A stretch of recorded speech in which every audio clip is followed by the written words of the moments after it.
So this is my Evernote book. I decided to use Evernote because it felt like it was easier for me.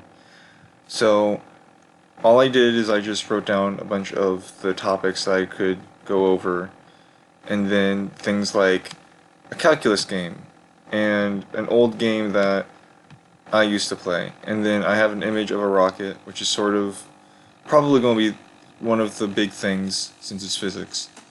And then I clipped a web page, and then I copied one of the um, paragraphs, and then I highlighted the bits that I felt like would be really good to highlight for my theme. So like the different areas and the specifics for each one. So like Einstein's theory of relativity.